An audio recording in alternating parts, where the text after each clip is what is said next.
Students, good afternoon students. In today's session we are going to continue with whatever that we have started with in the previous class. In the previous class, what is that we have discussed? We have discussed about two important concepts in the microwave techniques. One is going to be the microwave circuit. So this is known as a microwave circuit. Okay, so the microwave circuit is normally going to come up like a microwave setup or microwave test bench. In the laboratory, we simply call this microwave setup as a microwave test bench. That means here it is not like going to be like lumped elements, where by taking some resistors, capacitors, inductors and other non-linear devices we are going to construct the microwave circuit. So microwave circuit is purely constructed by using a microwave waveguides. Okay, so therefore microwave circuit is somewhat different in comparison with the ordinary circuit, which normally going to process a signals at a low and high frequencies. Now once the signal frequencies are going to increase beyond gigahertz range, that means what? The microwave range lies between 30 Hz to 300 gigahertz. 30 gigahertz to, now basically it is going to be 3 gigahertz. So the microwave frequency range is going to be 3 gigahertz to 300 gigahertz. Any signal whose frequency range is between these two is known as a microwave signal. So any circuit which is going to process this range of frequency signals without much losses is known as a microwave circuit basically. So now this is simply a microwave circuit. We normally going to have it here in the subject. In the laboratory also we are going to have such kind of a setup over here. So in the last class what we discussed, as electronic circuit, every electronic circuit needs to have a power supply. So we already know that the electronic circuit is going to be a DC operated circuit, okay, in comparison with the electrical circuits where they are going to be AC operated circuits, whereas in the case of the electronic circuits they are all going to be DC operated circuits. That means what? Compulsorily we need to have a power supply in the circuit, electronic circuit. So always remember that whenever you are going to have an electronic circuit, compulsorily we need to have what? A DC power supply. So that is why we normally going to have a power supply called DC power supply unit. And after this power supply unit, we are normally every electronic circuit is normally going to have some source of the electromagnetic waves. So therefore that source of electromagnetic waves can be generated by using a klystron tube. Okay, so this is going to generate a signal frequencies in the range of 3 gigahertz to 300 gigahertz. Okay, so now it is based on the capacity, of the klystron tube. Accordingly it is going to produce the gigahertz range frequencies. So in the laboratory, the klystron tube that what we have, this klystron tube is going to produce up to 12 gigahertz. It is going to produce up to 12 gigahertz. So 3 gigahertz to 12 gigahertz is the range for the klystron tube. So I can write the range here. It is going to produce 3 gigahertz to 12 gigahertz range frequency signals in the laboratory. Okay.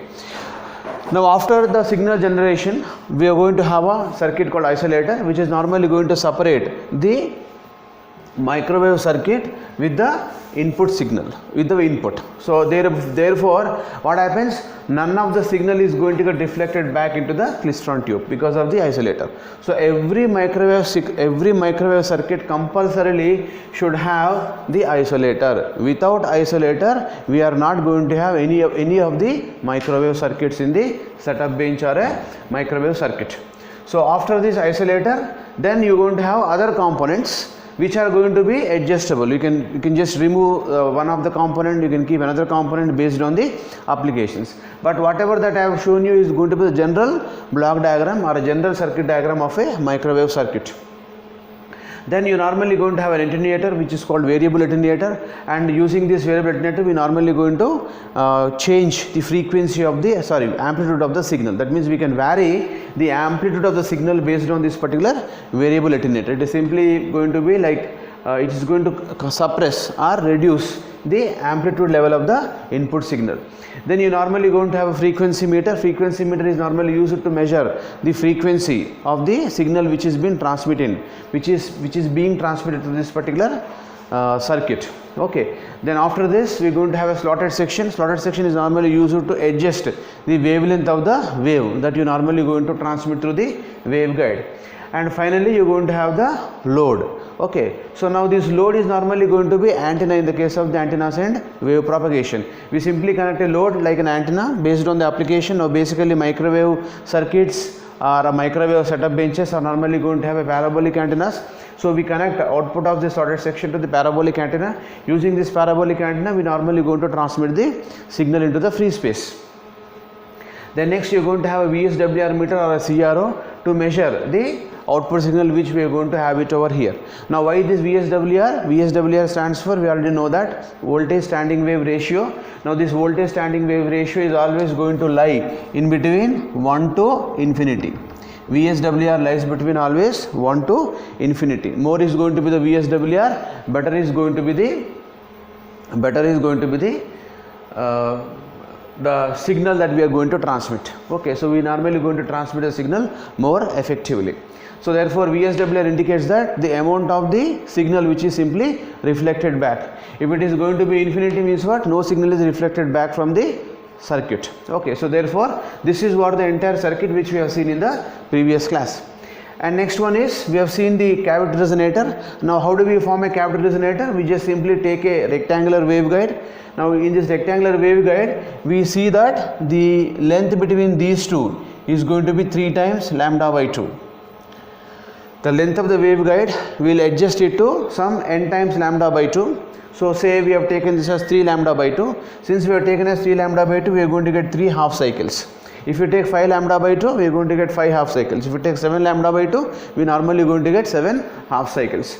Now how do we form a resonator, cavity resonator? It is simply known as a oscillator for us. Why it is called oscillator? Because it is going to oscillate it is going to generate the frequency, it is going to generate the signals based on the resonance. So already we have discussed about resonant frequency, general formula for resonant frequency of an LC oscillator. What is the general formula? We already know, 1 by 2 pi under root of L into C. That means this circuit is almost all analogous to a LC circuit, LC tank circuit. So if you have an LC tank circuit like this, right? Now how do we generate oscillations from this tank circuit? So before this you normally going to have some excitation here. You normally going to have an excitation connected using a switch. We connect the excitation using a switch like this. This is switch S. Now once the switch S is closed, right, now this capacitor is normally going to get charged. After the capacitor charges fully, then we disconnect the switch. What will happen after that? Now this circuit is totally closed now.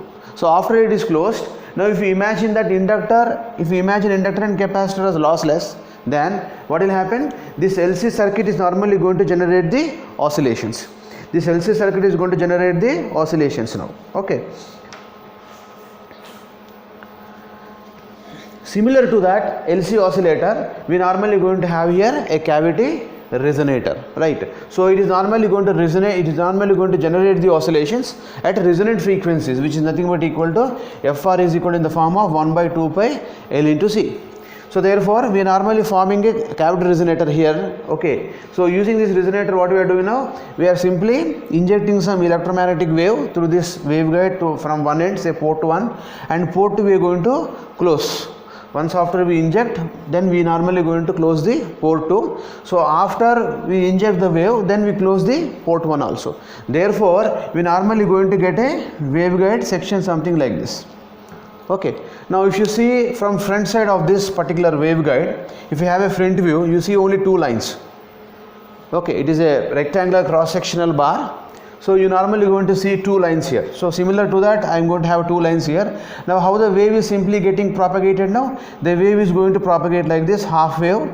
If you consider only half of the waves, we can consider the wave is simply going like this. So once the wave is transmitted from the port 1, it will be coming towards port 2 like this. This is port 2 and this is port 1. Now this wave is simply transmitted like this. Okay, so by a process of reflections, it will come and hit the wall in the topmost wall, and it is going to get reflected. It hits the bottom wall and once again reflected, hits the top wall, once again reflected. So like this, the wave is normally going to travel through the waveguide. So once it comes to another end, that is called at P2, because it is closed, once again the wave is going to move in the reverse direction. Means what? We normally going to have a reflected wave. That means here the amount of the strength of the transmitted incident wave is normally equal to the reflected wave in the case of the standing wave patterns. So entire wave which is been transmitted is simply going to get reflected in the case of the standing waves. So now due to this continuous transmissions and reflections, a standing wave pattern is going to get generated in the waveguide. And if this waveguide is not going to have any losses, then these oscillations are going to become totally continuous. So as these oscillations are continuous, we say that it is producing the oscillations at a microwave frequency range. Now that means this particular cavity resonator is simply working like a klystron tube. That means we can generate the oscillations but with the help of a klystron tube or with the help of a cavity resonator. This klystron tube is normally going to generate the oscillations by principle of velocity modulation. So this we'll discuss when we discuss about the microwave tubes. Now until that time, what is the mechanism of producing the oscillations? Okay, we'll just kept it pending until that unit. So in the middle of third unit, we normally going to get this klystron tube. Okay, but for the time being, let's keep in mind that this klystron tube is going to generate the oscillations based on the velocity modulation, based on the principle of velocity modulation.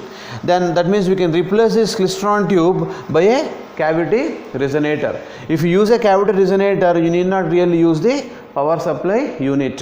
So if you don't use the cavity resonator for producing the frequency of oscillations, then definitely we have to use the klystron tube with the klystron power supply. So when you use these two, then only we normally going to generate the oscillations. Say for example, I don't want to use klystron power supply in my setup, then what should I do? Just simply use the cavity resonator in place of these two.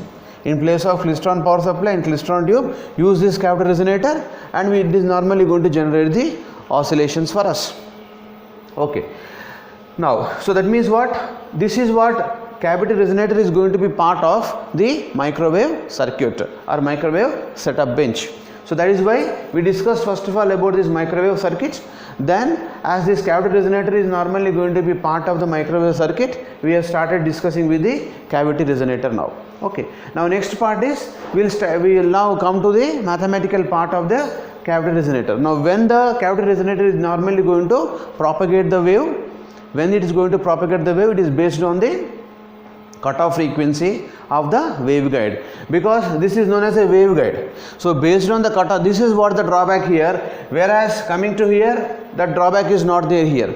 So we should always look into the cutoff wavelength of a cutoff frequency or cutoff wavelength of a waveguide in order to transmit some EM waves. Okay, in order to use this as a EM wave generator, you should first of all know what is the cutoff frequency of the waveguide. So whenever a waveguide is given to us, we have to compulsorily look into the cutoff frequency of the waveguide. That is what one of the drawback of the cavity resonator oscillator in comparison with the klystron tube. In klystron tube, that particular problem is not going to be there. We can generate a variable frequencies, but here we normally going to generate only single frequency by using this particular cavity resonator. That means once the cavity resonator is set to generate the oscillations, it will be generating oscillations only at a single frequencies. If at all you wanted to generate another frequency, you want to generate microwave signals at another frequency components, then we really cannot generate using the cavity resonator circuit. That is what the advantages and drawbacks of these particular things. But whenever you see about the cost effectiveness, so if you use this cavity resonator in place of these two, it is going to be really cost effective for us. Okay, so this is what the pros and cons, okay, of this klystron tube and the cavity resonator. Now we will look into the mathematical part of this particular cavity resonator.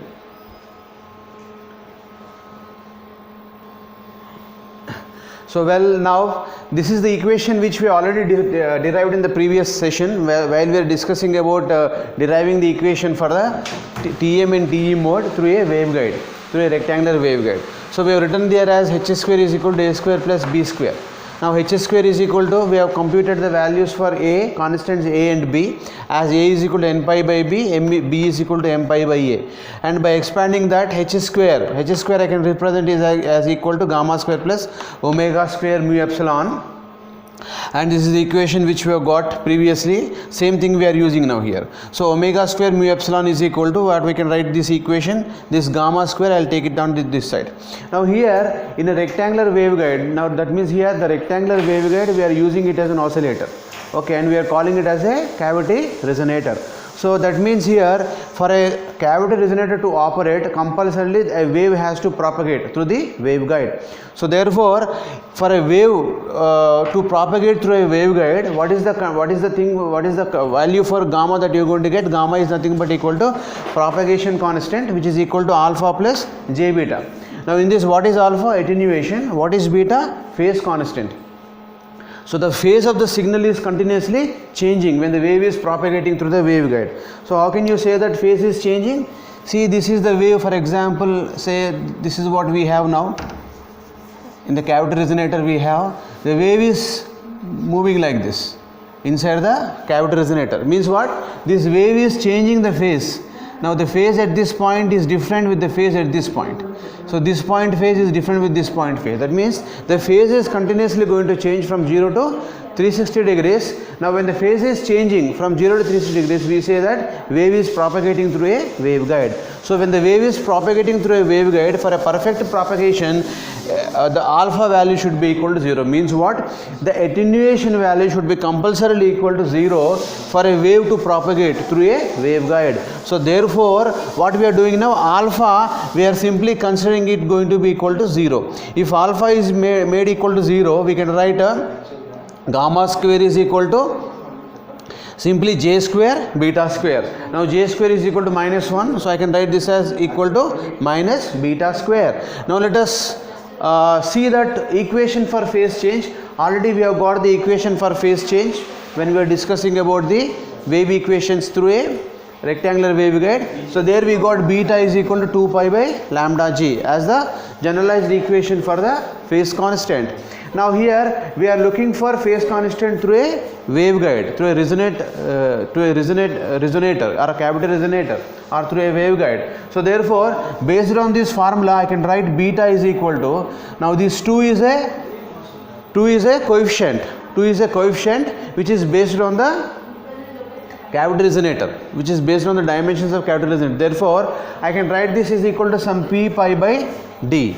So p is going to be another parameter we are simply going to take into consideration as one of the parameter for a wave to propagate through a waveguide. So we have two things we have a rectangular waveguide. One is going to be a, another one is going to be b, another one is going to be p, is also going to be one more parameter. Now what is the distance between the port 1 and port 2 of a rectangular waveguide? So that means here already what is a rectangular waveguide we have? Say something like this we have. Now this is a square, so therefore we have a rectangular waveguide. This is a rectangular waveguide. Okay, let us suppose we have this right now. Okay, now imagine it is a rectangular waveguide. Now this is going to be A, right? The height is going to be B. In a rectangular waveguide always A is greater than B, and the distance between the two plates, that is port 1 plate and port 2 plate, this is going to be port 2, this is going to be say port 1. Distance between these two ports are going to be equal to d. And one more extra parameter which is a wave parameter, we will consider this as equal to p, which is based on the medium under consideration in the waveguide. So now what we can do here, we can substitute here beta as equal to p pi by d. So this d, what is lambda g? Lambda g is nothing but wavelength. What is wavelength? Wavelength is nothing but the distance travelled by a wave. That means this is the distance between these two peaks is going to be wavelength for us, lambda g, okay, for a waveguide. Now let us substitute this relationship in this above equation.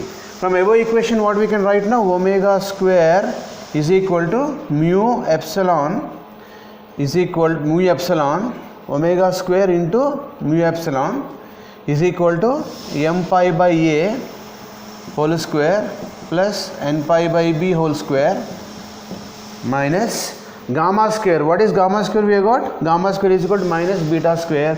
So we can write this as plus beta square.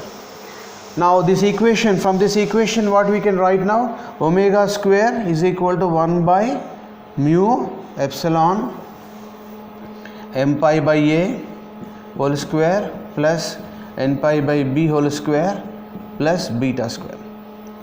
Okay. Now what is beta value we have got? Beta just now we have made as approximated as p pi by d whole square. So this is the equation we can have now. Now what is omega now? Omega is equal to under root of entire this factor. That means I can write this now omega, now this one I can, omega means it's going to be 2 pi f. So I can write this is nothing but the cutoff frequency omega c. Now I can write this omega as a cutoff frequency omega c. So like this I can substitute for omega c, where I can write this as fc. So this I can write as 1 by 2 pi. Now this factor will be coming under root mu epsilon, 1 by root mu epsilon. Now this entire thing will be under the root, that is m pi by a whole square plus n pi by b whole square plus p pi by d whole square under root. So this is what the equation which we normally we are supposed to get. Now after we get this equation, what about the equation for this now? Now if it is in free space, that means if the medium is taken as the free space in the cavity resonator, then we can substitute omega with omega naught, epsilon with epsilon naught. Therefore we can write now C. What is this omega naught epsilon naught for free space? Now this 1 by under root of this becomes equal to C. So therefore I can write this as Fc is equal to simply C by 2 pi. Now from this 2 pi, if I take pi square common, when I take pi square, this pi square is under root. So therefore this square and root will get cancelled. This is the root component we have 1 by 2. Okay. So these two will get cancelled and pi will get cancelled. So finally I will be getting an equation what now? So this is 2 pi and I will be writing pi I will take outside. So finally I will write m by a whole square plus n by b whole square plus p by d whole square. So all these terms will be coming under root. So next is what? This pi will get cancelled and finally I will be getting what? C by 2. Now the equation is same as the cutoff wavelength equation which we already got for a rectangular waveguide. When we are discussing about rectangular waveguide, what is the cutoff frequency of rectangular waveguide? C by 2 into m by a whole square plus n by b whole square under root. Now here one more term will be coming here. That term is nothing but p by d whole square. Now since one more term has come into picture, what we can write the modes as now? What modes are going to get transmitted through the cavity resonator? It is going to be m, n, p. So three parameters will be coming into picture here: MNP, TE MNP or TM MNP. So these are the modes of a rectangular waveguide. So whenever the modes are given with respect to three coefficients, then we say that it is for the cavity resonator. So when it is given only with respect to m and m, it is going to be for the waveguide. So that is what the conclusions we can make from this. So finally we can say Fc is equal to C by 2 into m by a whole square plus n by b whole square plus p by d whole square under root. So this is what this is the equation which is same as the equation which we have got except p by d whole square. So the equation finally what we have got now? We have got the cutoff frequency for a resonator is going to be C by 2 under root of m by a whole square plus n by b whole square plus p by d whole square. Now the equation is going to be same both for the TE mode as well as for the TM mode. For TE as well as for TE, this equation is going to holds good. That means we normally going to have this equation for TE as well as TM modes. For both the modes, this particular cutoff frequency is going to be same for the rectangular waveguide. So next one is what are the basic applications where we use the rectangular resonators, rectangular cavity resonators. As I was talking to you, as a tuned circuit, LC tank circuit. LC tank circuit is another tuned circuit. So therefore, the applications of this where we use this cavity resonator is normally used as a tuned circuit. Can be used as a tuned circuit. Now, what is the purpose of tuned circuit? We are experiencing every day in a radio and a television the tuned circuits. Due to the tuned circuit only, we are able to tune to the appropriate channels. So there, because of tuned circuit, we are tuning to the appropriate channels. That is what the basic need of the tuned circuits. Now, the appropriate tuned frequencies are normally going to get transmitted through the receiver circuit because of by the operation of the tuned circuits. The next one is it is used in the UHF tubes, klystron amplifiers or klystron oscillators. So that is what I was talking to you. In the microwave setup bench, you can replace the klystron tube with the cavity resonator. So therefore, we normally use this in the klystron setup bench. So next is we can use this in the cavity magnetrons. What is magnetron? We know about a microwave oven. So what is the heart of the microwave oven? The heart of the microwave oven is going to be a magnetron. Magnetron is also going to be a microwave device. So using the device, the oven is normally going to operate. Now we will see in the class in the 4th unit about magnetron. So what is the applications or usage of magnetron, how magnetron is going to function. So therefore, the basic applications are going to be is normally used in the UHF tubes, klystron amplifiers, klystron oscillators and cavity magnetrons. And another application is normally going to be in the duplexers of radars. So now in a radar, you normally going to have a circuit called a duplexer. What is the action of duplexer? Duplexer is normally going to perform the transmission and reception simultaneously. In our mobile phones, we are going to have a circuit known as duplexer. So because of the duplexer, we are able to transmit as well as receive simultaneously. So duplexer is a circuit which allows the duplex operations, two operations, transmissions and receptions. Both can be done by using this circuit. So this circuit application is normally going to be done using the cavity resonator. So duplexer can be implemented by using can be used in the radars. So we can use this cavity resonator as a duplexer in the case of the radars, because while transmitting we transmit at one frequency, while receiving we are going to receive at another frequency. Therefore we have to apply the concept of tuned circuits for transmission as well as for reception in the radars, in the radar applications. Therefore we normally use them in the radars. The next one is cavity wave measurements in the cavity wave meters in the measurement of frequency. So we can use this as a cavity wave meters in the measurement of the frequency. Also in the measurement of frequency also we can use these cavity resonators, because cavity resonators are meant to operate only at a single cutoff frequency, not with many cutoff frequencies. Therefore when you apply a particular cavity resonator which is operating at a specific frequency, it is understood that whichever signal is propagating through that waveguide without any losses, we understand that okay, this circuit is operating at this particular frequency. So by that we normally going to get the frequency of oscillations which has been used in the transmission waveguide. Okay, so this is what regarding the basics of the what is this cavity resonator, rectangular cavity resonator. In the next class we will go with a circular cavity resonator. So for that circular cavity resonator we have to think little bit about the circular waveguide. So we will discuss first of all circular waveguide little bit, and once after we discuss about circular waveguide we just simply come back to the circular resonator, circular cavity resonators. So thank you very much for today's class.